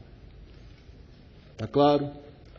Eu sou vencido, mas quando a parte requer e demonstra a dificuldade econômica, e se é pessoa jurídica, não basta a declaração de pobreza, tem que ter provas de outros documentos, de outras formas. Eu acho que a obrigação do judiciário, com base no inciso 74 do artigo 5º e com base no inciso 7º do artigo 3º da Lei 1060, que veio pela Lei Complementar 132, que se dê isenção do depósito recursal e das custas. Só aí é que eu posso dizer, duplo grau de jurisdição pode ser feito, que justiça se faz no primeiro grau. Vou dizer uma coisa, senhores. Hoje nós trabalhamos tanto que não só nós, juízes do primeiro grau, como nós, juízes do segundo grau, a nossa tendência a falhar é infinitamente maior do que outros regionais. Porque eu vou ser sincero, às vezes eu sinto falta de tempo e de braço, mesmo com uma equipe boa, para poder trabalhar em todos os meus processos. Porque eu boto a mão na massa mesmo. E para botar a mão na massa, você precisa ter de tempo para maturar. E tem estatística, tem isso, tem aquilo. E a gente às vezes fica refém das estatísticas em detrimento de uma série de outras coisas. Infelizmente, eu sou um enxugador de gelo como o doutor. A gente está enxugando gelo todo dia. Só para fazer um comentário aqui, doutor Francisco, só para lembrar os advogados, o doutor Francisco também não aplica o J377, que da decisão denegatória de recurso de revista exarado pelo presidente, que não cabe embargo. O senhor falou que cabe embargos de toda e qualquer decisão. O senhor recepciona ou não ao J377? Não, ao J337... Não, 377. 377, com a qual eu também não concordo, que diz assim, não cabe embargos de declaração do despacho denegatório feito pelo presidente do TRT. Isso é um absurdo. E se ele falhou, ele é infalível? E desculpe, sou reclamada, vou ter que fazer o agravo de instrumento e ainda vou ter que pagar mais 50% do recurso denegado. Isso não é justiça, pessoal. Ou a gente diz assim, não tem mais recurso, ou eu respeito a norma ou o sistema de uma maneira. Doutor, por gentileza. Doutor Francisco, aqui. Doutor Francisco. Pois não. Aqui com o artigo 896, da questão da uniformização, né? O artigo 896, o inciso A, ele ainda fala que a divergência jurisprudencial que vai ensejar o recurso de revista é de outro tribunal, certo? Aí, o parágrafo... Você pode me dizer o 896... A linha A. A linha A... Ou a linha A, ele fala assim, né? Derem ao mesmo dispositivo de lei federal interpretação diversa da que lhe houver dado outro tribunal regional, né? É o 896. 896A. 896A. Ah, já entendi, perdão. Então, tudo bem, então vou lá, pensando como advogado, vou manejar meu recurso de revista apontando uma divergência de um outro TRT, né, favorável à minha tese, né, e contra o acórdão que eu estou recorrendo. Logo, vem o parágrafo 4º e fala da uniformização. E fala que teria que ser a jurisprudência do próprio Tribunal Regional. Eu, como advogado, não vejo interesse nenhum em fazer um incidente desse provocando isso. Porque imagina só, vai ter esse incidente, vai uniformizar e o meu acórdão não vai mudar. E o que vai ensejar ainda o meu recurso de revista é a decisão divergente de outro TRT. Para que vai me servir uniformizar isso? Pior para mim é a redação do parágrafo 6º, que ela dá a entender ou está contraditória com a própria linha A. Porque ela fala no final, depois de julgado o incidente, que a divergência será apta para o conhecimento de recurso de revista. Então, pode ser então do mesmo tribunal ou não pode ser do mesmo tribunal? Também não sei se eu estou me fazendo muito claro, o negócio está meio confuso. Então vamos por etapas. Vamos lá. Então veja, em primeiro lugar, eu posso dizer o seguinte: a uniformização de jurisprudência é para evitar que turmas dos regionais ou câmaras dos regionais adotem certos entendimentos, entendimentos esses que naquele tribunal divirjam sobre a aplicação da lei, seja a lei material infraconstitucional, seja a lei material constitucional, ou a lei processual infraconstitucional, ou a lei processual constitucional. Nessa linha de raciocínio, creio eu que, qual é o objetivo da uniformização da jurisprudência? Fazer com que certas decisões dos tribunais que colidam com súmulas ou que colidam com OJs, o tribunal se manifeste sobre elas e adote uma posição em que a minha jurisprudência tem que seguir a jurisprudência do TST. Então, quando nós falamos de uniformização de jurisprudência, no fundo, o parágrafo 4º é uma forma de obrigar que certas turmas ou certas câmaras dos regionais não continuem violando OJs, súmulas ou jurisprudência atual do próprio TST ou súmula vinculante do STF ou jurisprudência atual do STF. Então, veja, esta forma é obrigar os tribunais a agirem desta maneira, porque a súmula no regional vai resplandecer a jurisprudência do TST, a OJ do TST, a súmula do TST, ou a jurisprudência atual do STF, ou a súmula vinculante do STF, ou a própria súmula do STF.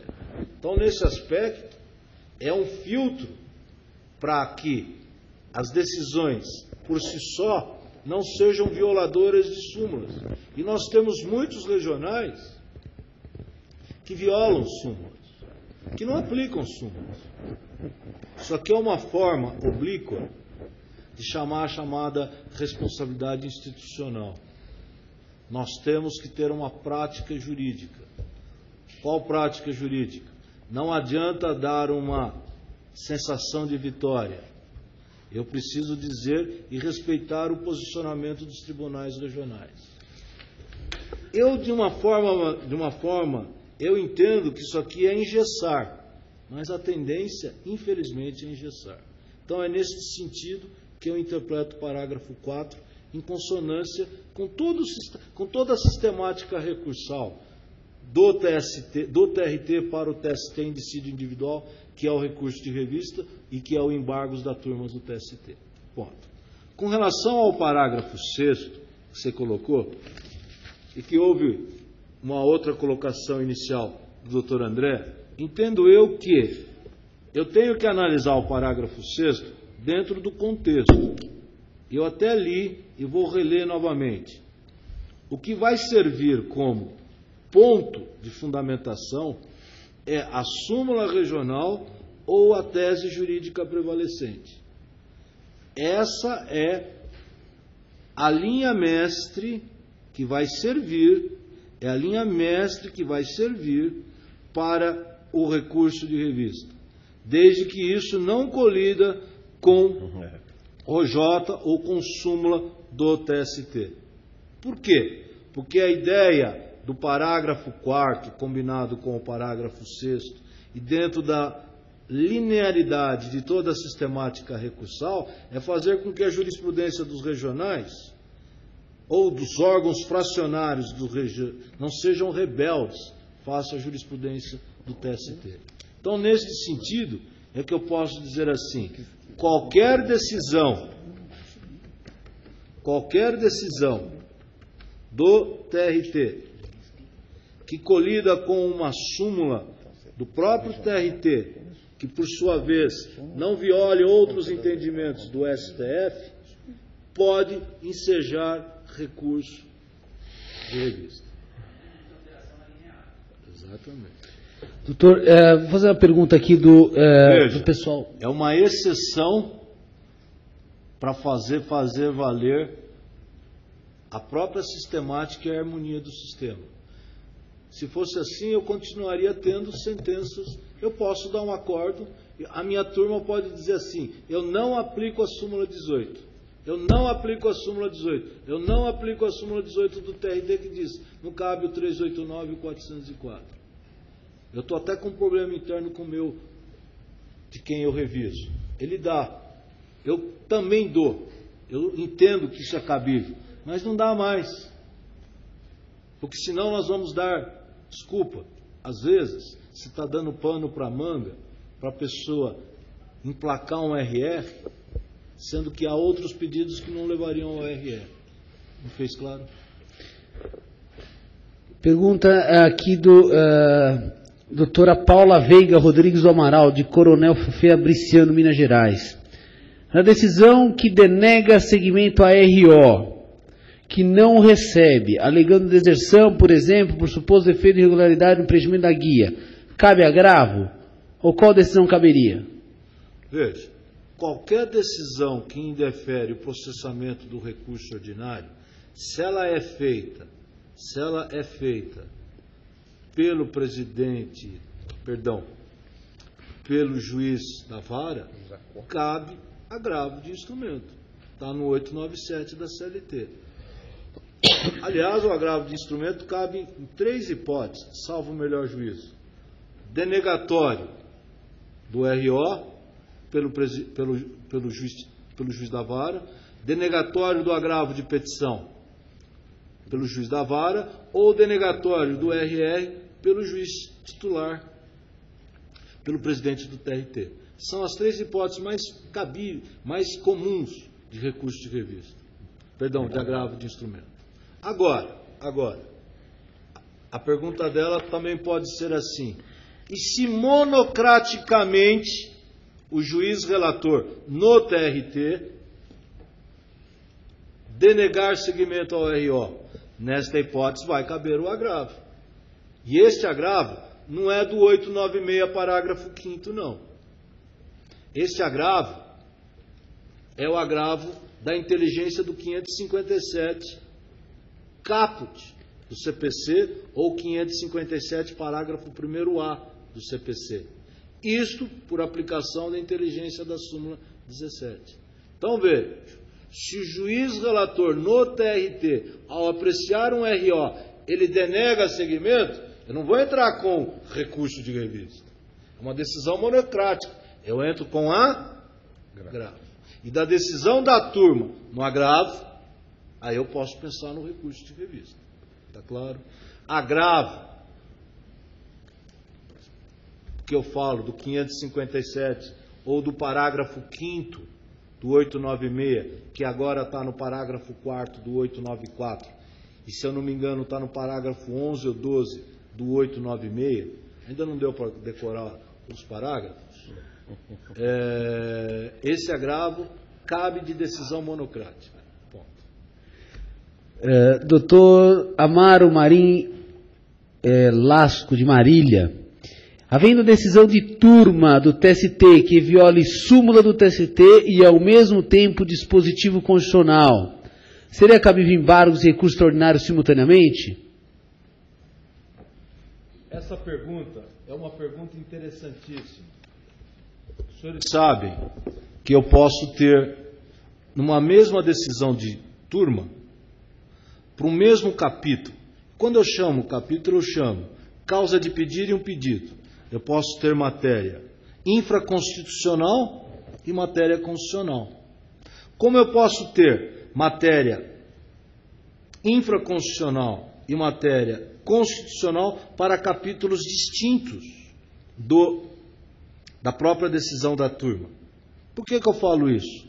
Porque depois da reformulação do 894, por aquela lei de 2007, deixou de existir embargos para a SDI por violação da lei.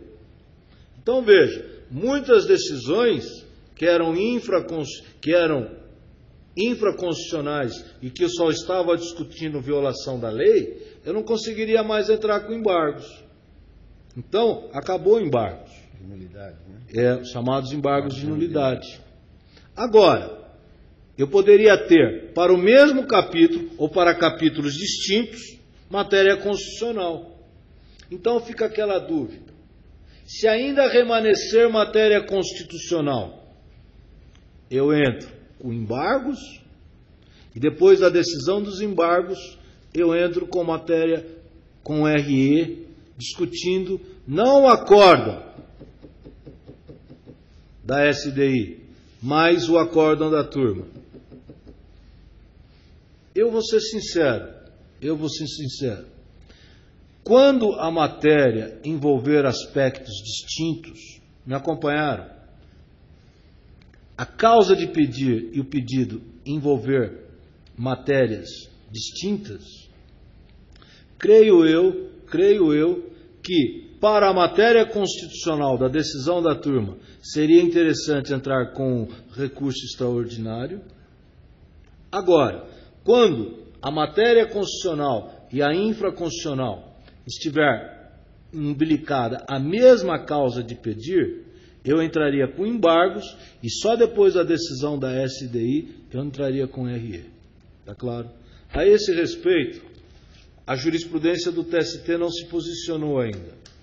Eu recomendo a leitura da Instrução Normativa número 37, que talvez dê um caminho para nós, operadores do direito, que está no artigo 920, que está aqui na minha CLT, a página 920, que diz assim: no caso de interposição simultânea dos embargos e de recurso extraordinário, seguirá o fluxo objeto da presente instrução normativa, apenas após o trâmite relacionado com o recurso extraordinário. Então, veja, eu recomendaria a interposição simultânea quando eu só tiver matéria infraconstitucional, matéria constitucional que não mais esteja vinculada com nenhuma outra questão infraconstitucional atrelada àquela mesma causa de pedir e pedido. Porque se for assim, eu entraria com RE da turma e um RE da SDI.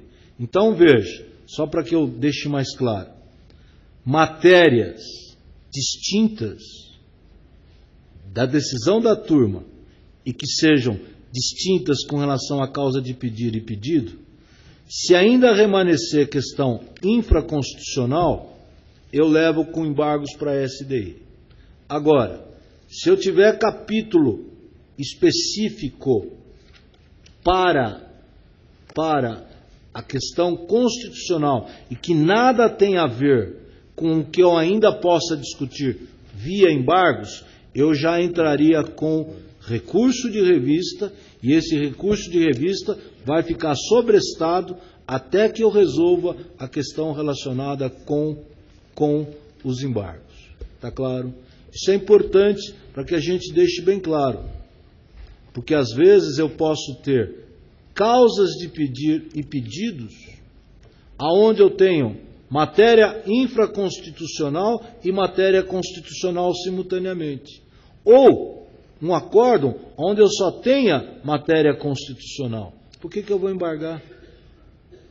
Então, dependendo do conteúdo do RE e dependendo da decisão dos embargos, eu posso optar ou não com relação à interposição simultânea ou à interposição só de embargos e depois do RE da decisão da SDI para o Supremo Tribunal Federal.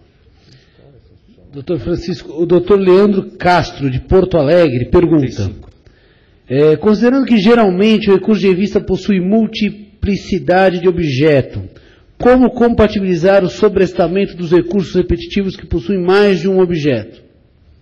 Senhores, a multiplicidade tem que envolver a mesma questão.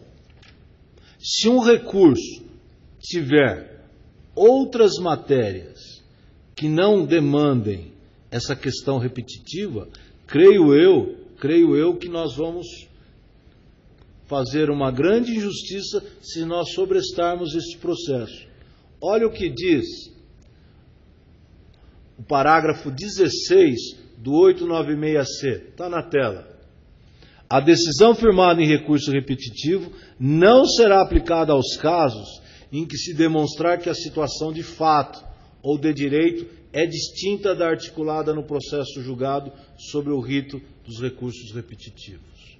Então veja, se aquele processo tem uma matéria repetida, repetitiva, mas tem outras matérias, aquilo lá eu não posso sobrestar.